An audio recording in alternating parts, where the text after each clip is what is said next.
welcome to another episode of Turn Left. I am your host, Indiana's own Dana Black, coming to you live. Yes, all the way live from Black Pearl Studios, where we talk about Indiana politics from the left side of things. All right, welcome back. Another episode of Turn Left. Guys, Indiana's own Dana Black, bringing you the candidates. Right now, I've just been bringing you folks from the State House. And for the most part, I've only had the opportunity to talk to folks who are running for office for the first time, or they're not necessarily elected to the State House. Today's show is different because now we have an incumbent. Now we have we're going to talk to someone today who's been in the chamber fighting for us in that super minority. Y'all, give it up for my guest, Representative Cherrish Pryor, representing District 94. Cherrish, welcome to the show.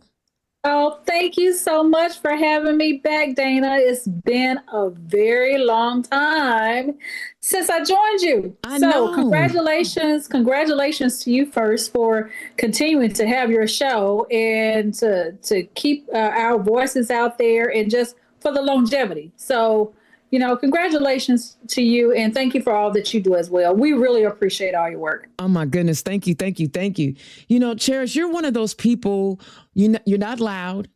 You don't make a lot of noise, right? You are kind of a behind the scenes kind of leader. First of all, for the folks that don't know, tell the people who you are and where you come from. Cherrish Pryor, represent District 94, which is the northwest side of Indianapolis.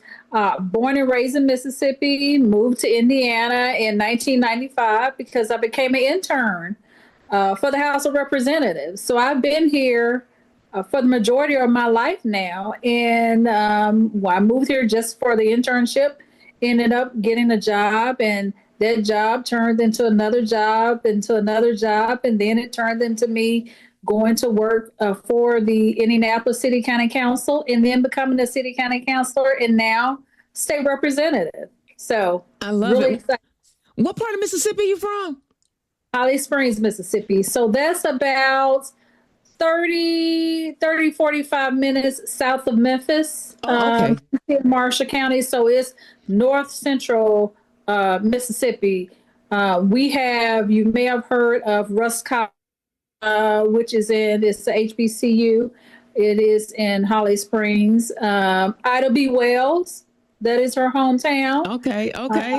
Springs as well. So small community, but I'm proud of my roots and proud of my family. So I'm a Hoosier through and through, but I never ignore or shy away from my roots of being a person from Mississippi, because that's my family and my heritage. I love that because my mama from Mississippi. So listen, that's why I was like, what part? My mother was from Scott County, which is like 50 miles east of Jackson. So they down there in the forest area. You're further south than I am. Yeah, and I used to spend my summers down there, Cherrish. Can you imagine what it was like? With your grandmother? With your grandmother? Yeah, with my cousins. Eating everything and getting black. Eating everything, eating good stuff, probably fresh stuff off of a tree or out of the garden. Mm-hmm. But a lot of people sent their kids back then back to Mississippi. I will say Mississippi, probably the other southern states as well, to be with their grandparents during the summer. So, which was really great because a lot of kids had an opportunity to build close relationships with their grandparents. Even though they were far away from them, they still were able to have those good memories and relationships with their grandparents. So. Yeah, we used to go in my auntie's garden and steal all her green tomatoes and fry them up. She'd be so mad at us, but they be so good. Oh my God, with the cornmeal, a little bit of seasoning. Oh my goodness. Okay. Oh yeah. I love, girl. Yeah. Yeah. I was the person that was in the garden too. I was, my grandmother could always count on me. I always knew when the tomatoes were ready. I always knew when the blackberries were ready, when the peaches were ready, when the potatoes were ready. I always knew. She never had to go and check. because See, I was the one that was every day, every single day. I loved it. I loved it too. So let's get back to the Hoosier State. You know, Cherish, every time General Assembly session ends, I feel like I should raise money for y'all to have therapy, because the fights that y'all have in the State House, I'm one of those nerdy people that sit back and watch the committee meetings. And every now and then you'll get a text message from me like, what the heck is, talk about what those battles are like, and why it is so important that even though you guys are in the minority, that you continue to fight and protect Hoosier families the way you do. Well, we all come from different districts, and my district vote for me and send me to the State House, and they have an expectation. That expectation is for me to represent them. So I don't have the luxury of going to the State House and just sitting there, being silent and going along to get along. Even if the Republicans are not going to vote with me, it's still my responsibility to put the issues of the people that I represent at the forefront in the legislature. And that's what I'm going to do every day that I'm there. And it does sometimes get stressful. I have to admit that it does take a lot of sacrifices, but the rewards, even on those hard battles that we lose, if I have done my best and I've represented my district, even though we may have lost that vote, at least I know that I represented the people that I represent. Yeah, and that's important to me. And then the other thing is, the other side can't come back and say, "Oh, I didn't know," because, well, no, yeah, you did know, because we told you. Yeah, we told you that this was going to happen. We told you the consequences of your vote or of a particular bill. So they can't ever come back and say they didn't know, because we're there and we're fighting.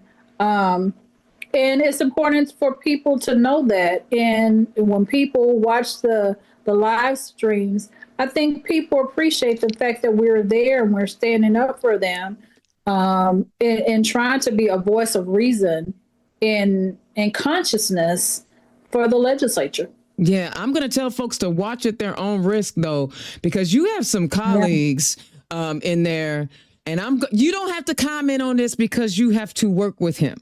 But I tell you what, Representative Wesco, man, there's a reason why I'm on this side of the State House, because I have listened to him, and I really just don't like the tone that he uses when he's talking to you all. You keep it together. You're very respectful for someone who, well, that's just watch at your own risk, people, because you gonna get mad. How do you manage to keep your cool when sometimes you are just being blatantly disrespected? Because I've heard it. Yeah, so I have to say this. Some of you would be surprised, Dana. For some people, I wouldn't say that he's the worst. Quite frankly. God.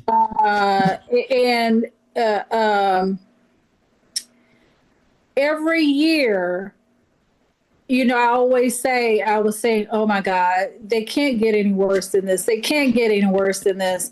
And every year it gets worse and worse and worse and worse and worse.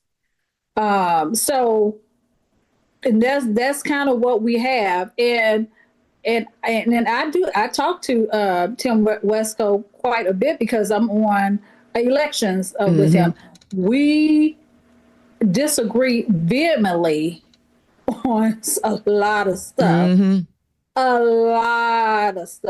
And that is not going to change. But, places where I can agree with people, where they agree with me, where we can work together, we're going to work together. But there are some issues, in casual conversations, we're just not going to have conversations about some issues because we're not going to agree on those issues at all. I feel that. I know a lot of, first time candidates, they talk about their ability to work across the aisle and they can build relationships, but sometimes it's hard when you're just being blatantly disrespected.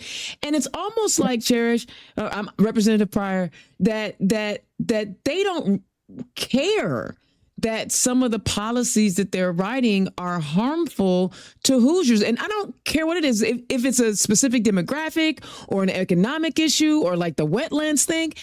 When you're in those conversations, do you have a sense of what their main goal is? Because it doesn't seem like it's representing the people.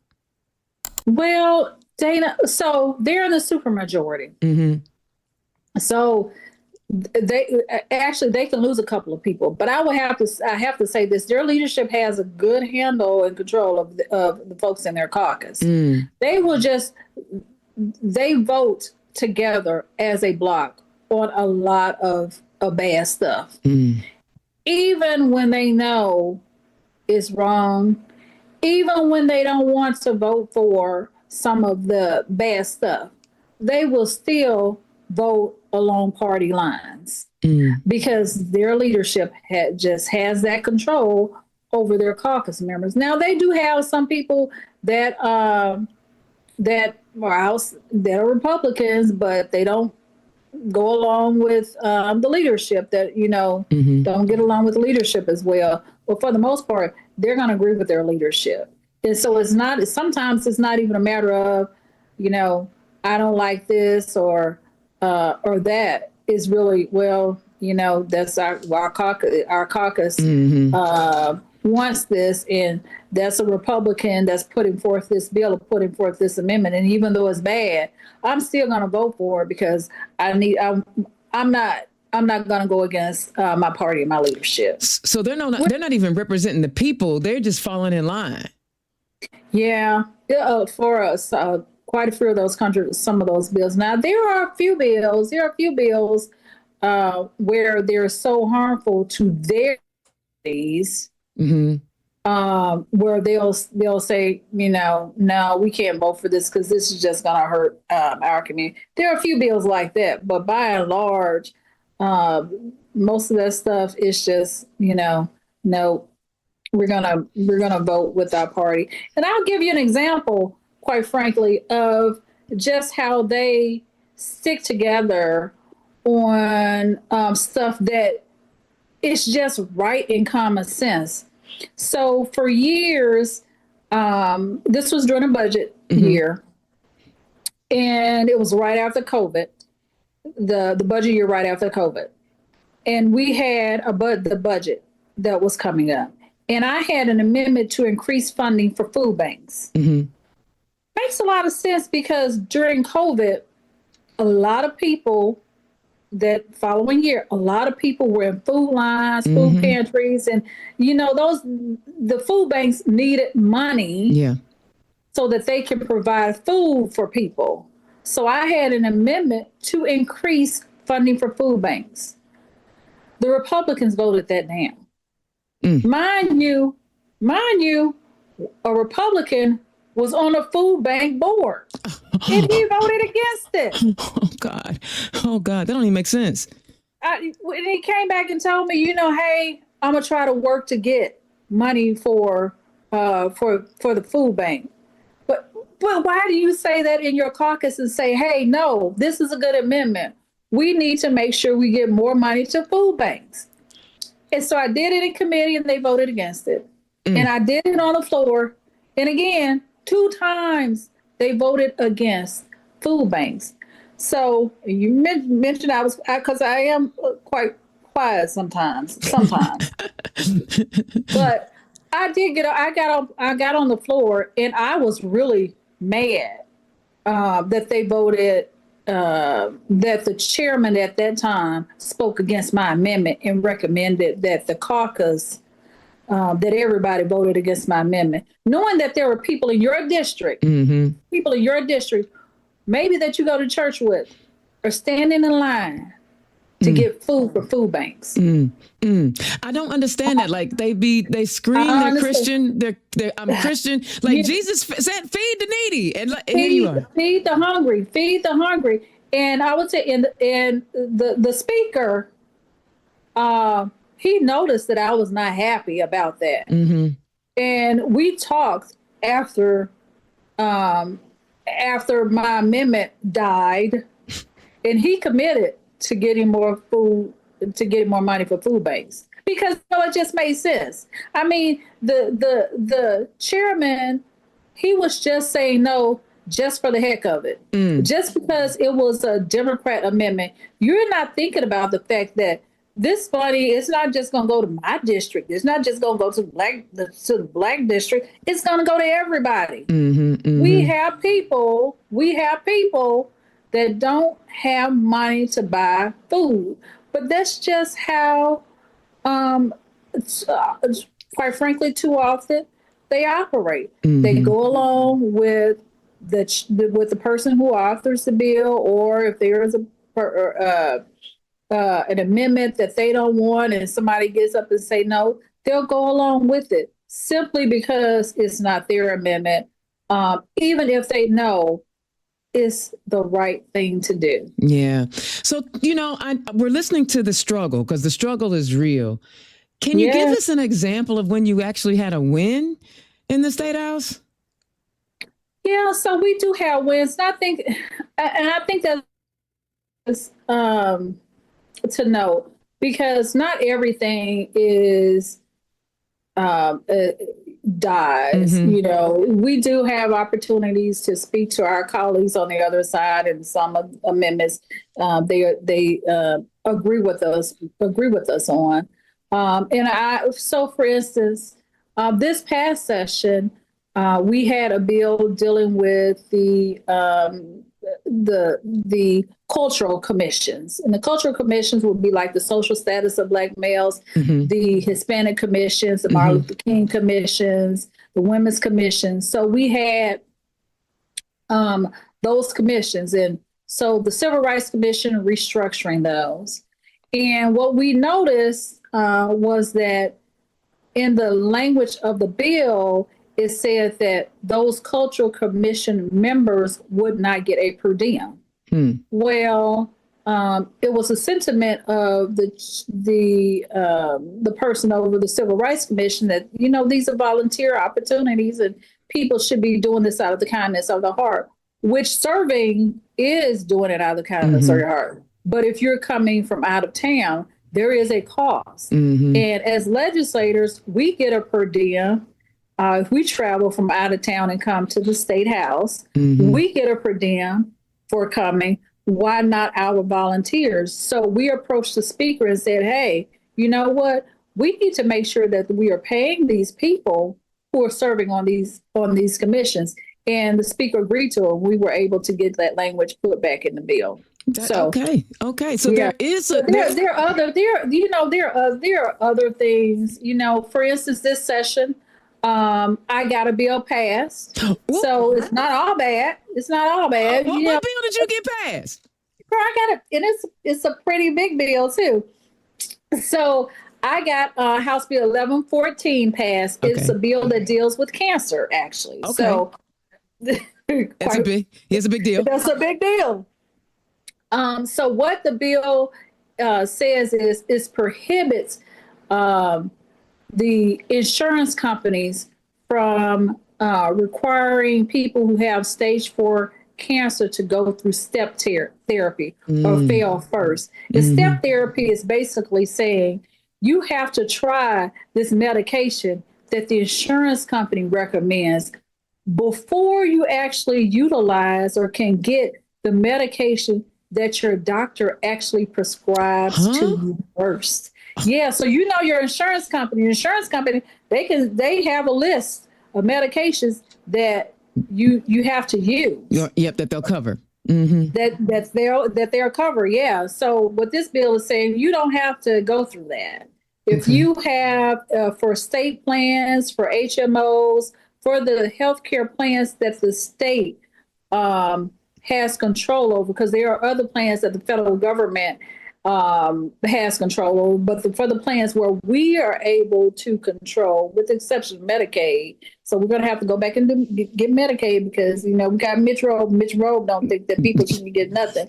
But for the other plans, all the other plans, people don't have to go through step therapy. You can immediately get the coverage, get the medication that you need. And, that's going to help a lot of people, save people's lives. Yeah. Because, if you have stage 4 cancer, and it covers all cancers, if you have stage 4 cancer, you don't have time to wait to try a medication and have it fail, to go to another medication and have that fail, to go to another medication and have that fail before you actually get the medication that the doctor knew that was going to help you live longer anyway. So, yes. Yeah. So cancer is definitely not a partisan issue. So congratulations on that. And especially when you consider that Indiana we rank very low when it comes to healthcare.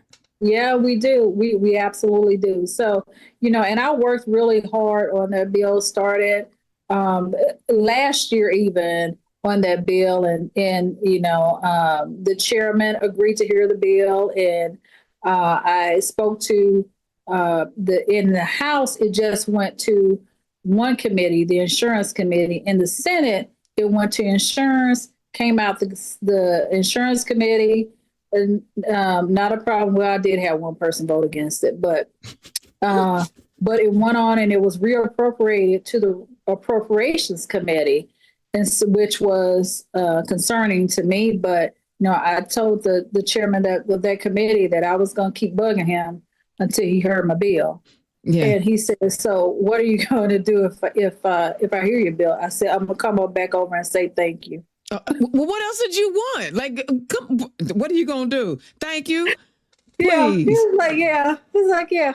Well, I think he thought that I was gonna keep bugging. No, I'm gonna leave you alone. Yeah, I'm gonna leave you alone. You just gonna get you. I'm gonna say thank you for hearing my bill because I appreciate it. Not for not for me necessarily, but for the people that are going to it's gonna save. And I wasn't that.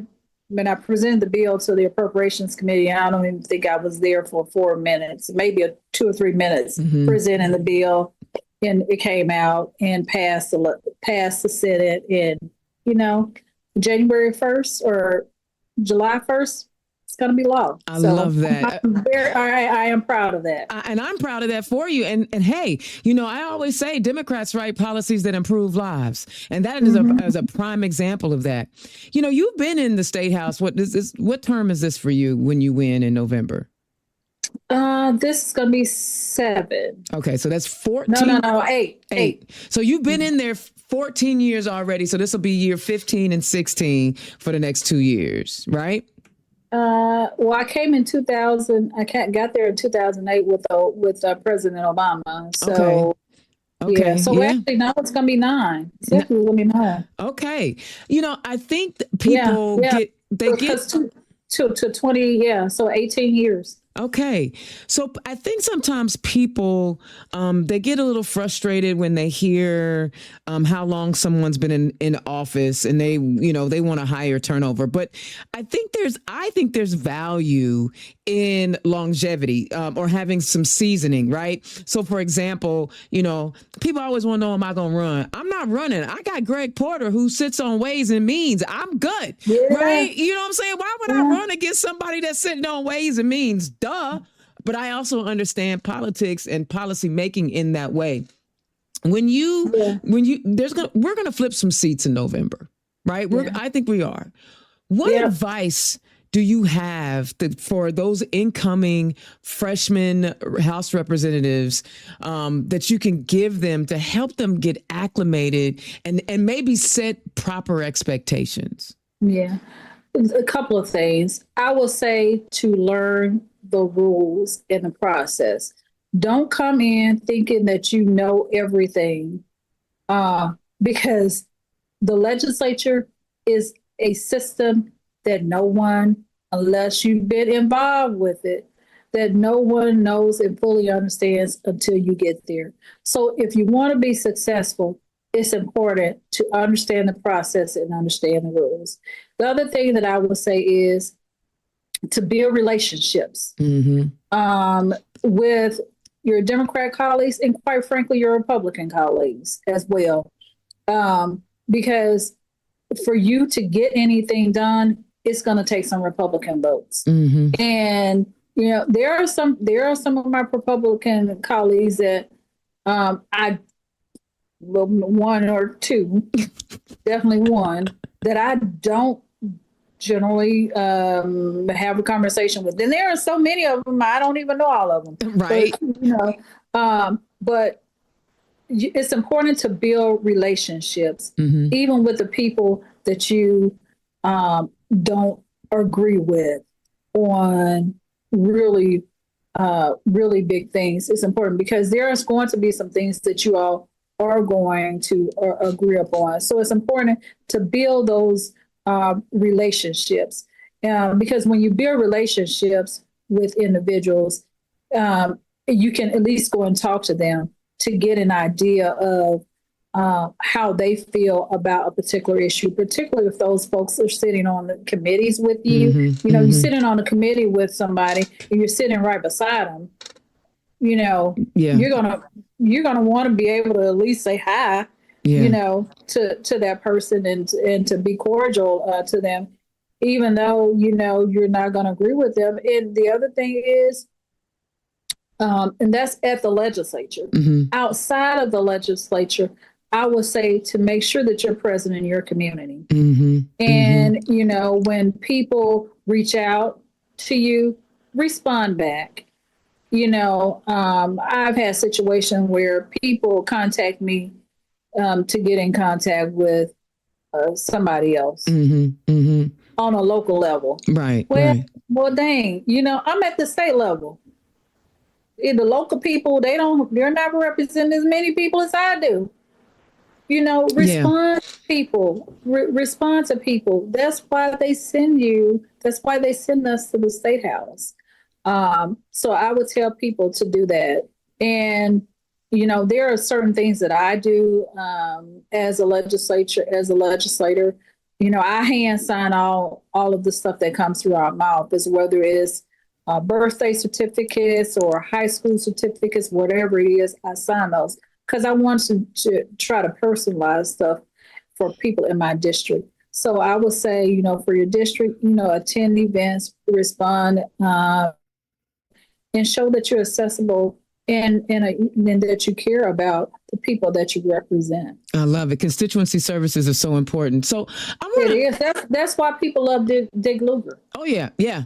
And you know what, Andre Carson does a really good job. Yeah, I think and Andre. Yeah. So people love Andre too because he has a really good team. Yeah. So aside from being an elected official, and I could talk about State House stuff all day long, but one of the things that I find amazing about you, you've been, even though I'm older than you, you've been a mentor to me from day one, right? You've always been giving me advice. You've always, you may not always like what I was. Do you take it, Dana? Do you take it? I take it. I just don't always apply it. I think there's a difference, right? But one of the things that I love about you is that there is always a young Black woman that you have around you, that you are mentoring, that you're encouraging. Where did that come from? Because you do enough with constituency services, you got a job, where did that come from to say, oh, I'm going to help out? My grandmother, she was a fighter, civil rights movement, voting rights, making sure that her kids got educated. And I think just seeing her work and the fact that she was trying to help other people, that's something that got instilled in me as well. And so, my thing is, it's important. I'm not going to hold my position forever. And I want somebody that's good and qualified that's going to come behind me and hold my spot. And the other thing is I can't do it all myself. And so there's a lot of work to be done. If there's a young person that wants to get involved and want to do stuff, Come on. Yeah, yeah. We need you. We need you, especially, when you're talking about marginalized communities, and there's always attacks going on in marginalized communities and Black communities. So yeah, if there's a young person that has that passion like I have, and they're ready to do the work, oh, hey, I'm ready for you to work with you, and for you to work alongside me. Because the one thing that I tell my staff people is, we are a team. I have my legislative assistant and my press secretary, and then when we're in session, an intern, and all three of them, they have other people that they're assigned to as well. But I tell them, the four of us, we are a team. Mm-hmm. It's not just me. We're a team that work together. Yeah. And that is important to me. And I tell them, if you have a good idea, you have an idea about something, let me know. If I'm thinking about something and I haven't thought about something this particular way or a different strategy, please share, because I want the best ideas from individuals. Yeah, I love that. And quite frankly, I'm not a young person anymore. I'm young at heart. I'm young at heart. But younger than me. But I don't know, Dana. I'll be 56 in June. Yeah. Okay. All right. By a couple of months. I'll be 56 in October. I thought I was way older than you. No. But you just got a baby face. Well, Black don't crack. Black don't crack. And all that time in Mississippi. Born and raised in Mississippi. Yeah. Well, I love that. Now, one other thing that I love, organization that I love dearly, that I know that you give a lot of your time to, is Hoosier Women Forward. I love this organization. I love what it stands for. And I know sometimes I talk to marginalized communities and they're not always sure that Hoosier Women Forward is going to be as welcoming. And I tell people all the time, look, they are intentional about inclusivity, not just gender, not gender, but not just race, but also geography, right? You're not getting everybody from Indianapolis. You know, talk about how you got involved with Hoosier Women Forward and why it's so important to you. So how I got involved with Hoosier Women Forward is real easy. Miss Cordelia told me that I had to go to a meeting. Boss lady said, show up. She said, yeah. She said, show up. I showed up. She said, Cherrish, you better be at that meeting. Go to that meeting. And I went to the meeting. And so out of that meeting, I'm now one of the co-founders of the organization. And I was the first person to be chair of the selections committee as well. And I've always, since the time I've been on the committee, I have always been very vocal and outspoken that we need to make sure that we have geographical representation in our classes, and even on the board as much as we can also. And, from to make sure that we have veterans, to try to make sure we have women from labor, make sure we have racial minorities, Black, Latino, Asians, whatever ethnicity there is, to make sure we have people from the LGBTQ community as well, to make sure we have women who are disabled. I mean, because the thing is, we want to make sure that every voice is represented. And I really hate hearing that people don't think that we are welcoming. Well, and let me tell you where that comes from. Let me that's that broader. Well, see, that's that broad. Like, you hear from people when they make those broad statements about the party, or they make broad statements about the thing, and they don't really. They just hear about it, but they don't know about it. And so, like, I feel like one of my jobs out here is like, nah, that's not. This ain't that. This is a place for women. Not for you. You got to be in 35 and older, I think, to even apply for it. Well, we don't have age, but it's a very competitive process. It's very competitive, and we have women that have applied two Multiple or three times. times before they get in, because it's a competitive process. And right now the applications are open. So, if people are hearing this and they're interested in applying for Who's Your Woman For, please apply. And I always tell people, when people ask me my advice, I can't write a recommendation for anybody, but I will say you need to brag about yourself. Mm-hmm. Have your application well and have strong recommendations. Mm-hmm. Because I have seen some recommendations, not necessarily. Don't send in a form recommendation. Yeah.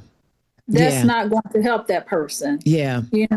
Make sure that you have people that are recommending, giving you recommendations that really can speak to your ability, because it is such a competitive process. Yeah. And, if you don't get it the first time, Keep try trying. again. Yeah. Keep trying. Yeah. I've written one letter of recommendation for Veronica Petrel, which is, our first trans elected woman in the state who is also in HWF. And I have one that I'm writing this year. I'm not telling you who it is, but I got another one because listen, I encourage people, especially when they are trying to elevate their profile for multiple things in the political space, in the leadership space. I encourage them because I think not only will you get something out of Who's Your Woman Forward, the question I ask, or when I'm looking at somebody that I'm asking to apply, is what do they offer to the conversation, to the cohort? Because I'm not going to encourage someone to sign up if I don't think like you just gonna suck it up and you're not gonna bring nothing, right? Yeah. So because you're so right. And I think the one thing that we want to make sure people understand, it is a leadership program. Yeah, it's not a candidate program. I think people, exactly. A lot of people think, oh, it's a candidate program. No, we ain't gonna teach you how to be a campaign manager and all that. That's not it. No, because we want women who are going to take what they learn from the program and be leaders in their community. Yeah, and it could be any way. It could be serving on boards and commissions. It could be elevating yourself within the organization that you work at. I mean, so it's just an array, but it's giving back to the community because you're a Democrat. Yeah. So we're building the bench of Democrat women in leadership spots from the business, political, educational, all institutions. We're building the bench of Democrat women in leadership spots across the board. And I love it. When I tell you I'm a huge fan of this organization, like, so when I was in that first meeting as well, I knew that I wasn't in a position to offer very much, but I remember being in that meeting and I'm like, do I want to apply? Like, I remember thinking, do I want to apply for this? Like, I think I should. But then I recognized, like, at that point, I had been like the deputy chair of the party for a little while, and I had already done some other work. And I was like, I didn't want to take a slot. Like, not that I was going to get chosen, but it was like, I don't want to take a slot from someone who could probably use this space or need this space a little bit more than me. So I've never applied. But what I have done has been a speaker at all but the first year. And I've done, so I am, I love Who's Your Woman Forward. My partner, Nicole, is graduate of first class. She's the first class. Yeah. Dana Colbert, who our party's executive director, is a graduate. And like, there's just Cynthia Johnson, who was the District 5 chair, like all these amazing women. And then I see the women when they're out on when they decide, again, this is not a candidate program, but they decide that the way they want to lead is to run for office. And I see them out there and they're like, oh, you came and spoke. Like, I just love the sisterhood that is created by Who's Your Woman Forward. So you guys are doing an amazing job. Aren't you the chair of the board right now? I've held every leadership position except for treasurer. Okay. So now I'm just a board member. Okay, you're just a board. I was selections committee chair, and I was also the secretary. Then I was vice president or vice chair, and then I was chair. And so now I'm just taking a back seat Okay. and still on the selections committee and still on the board. Well, I don't think that you. It's a great organization. Yeah. And for a woman that, and for some, and it's not for every woman. Right. There are some women that have achieved so much that, like you had achieved a lot already. Mm-hmm. What more could the program provide to you?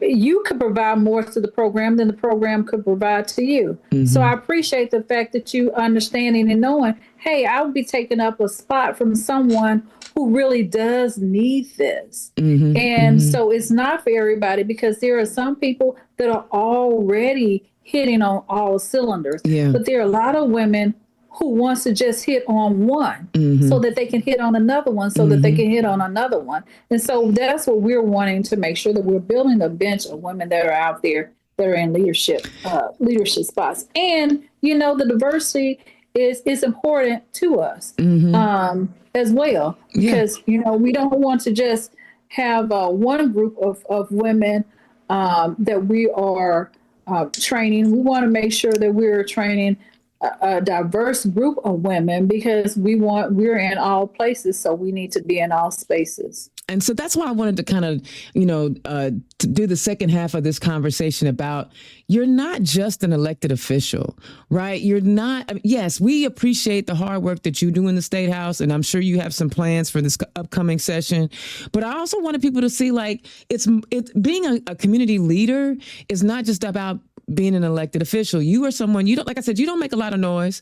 You ain't out here on the social medias making a bunch of noise and calling people names and all of that old dumb stuff. No, it's just too much work. That's too much work. Girl, too much energy required. And I want you to know, like, for someone like me who see, like, everybody don't see what I see, right? For those that don't see the hard work that you put into IDAC, into young women, into your interns, into Hoosier Women Forward, and all and I'm sure you can't, I don't even know your business, but I'm sure you get a paycheck from somewhere. So I don't know, but I just know you got a lot going on. And I want the people to see, like, this is what true leadership looks like. And so I thank you. Oh, thank you. I appreciate that. And again, it really goes back to, I didn't plan to be an elected official.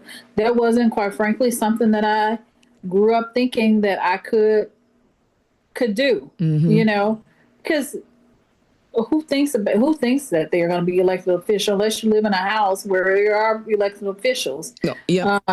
But being an intern for Representative Crawford, my mentor, who I learned a lot from.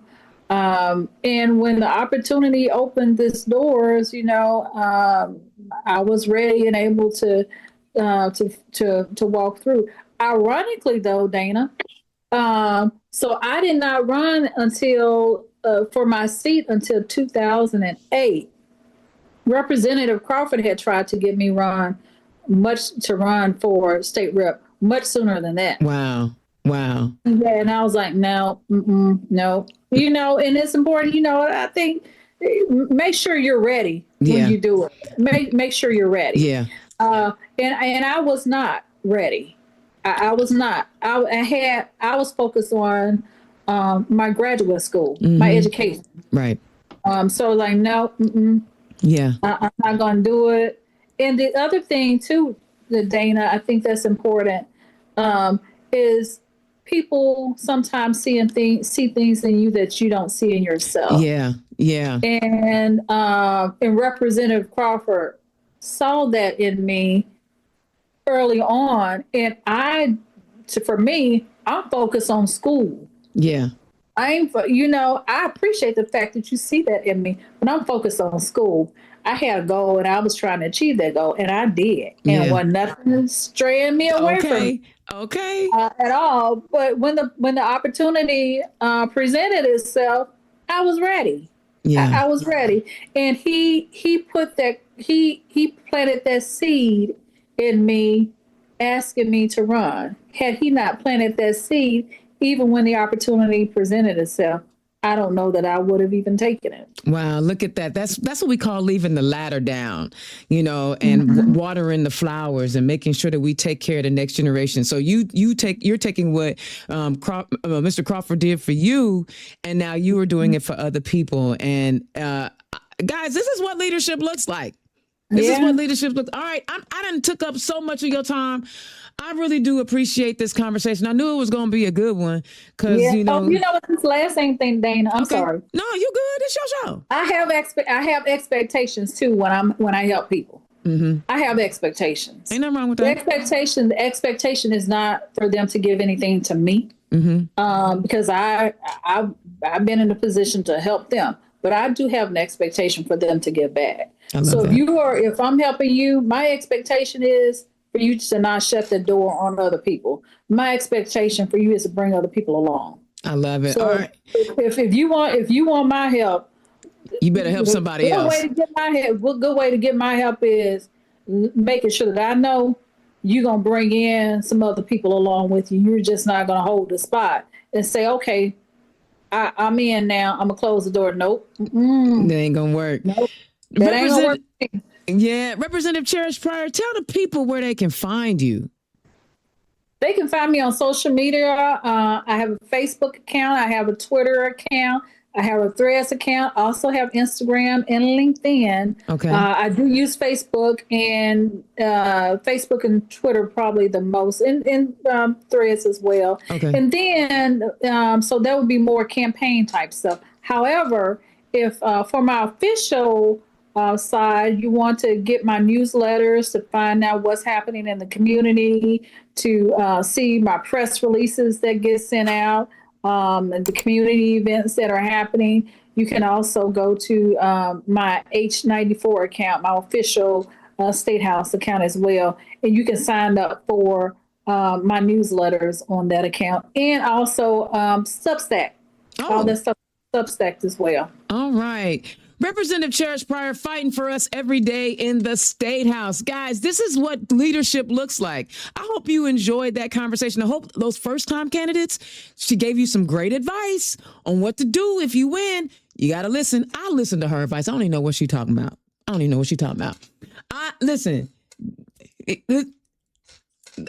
She's talking in my ear and I'm not letting her get in. But listen, Indiana's own Dana Black, this is what it's all about. We are trying to bring you the candidates so that whether they're first time or running for a re-election bid, if you want to help, one of the things that we need to do also is still donate to our incumbents, because our incumbents have the ability to influence. So if you can click on her donate link right there, donate to her campaign so that she can help other candidates, allow her influence, allow what she brings to the movement to help other candidates, because we want to end the supermajority, right? We want to end the supermajority by helping flip some seats, and with her experience and with her, know-how, she might be able to influence a 50-50 district to get somebody over the edge. So donate to her campaign so that she can help other people. All right.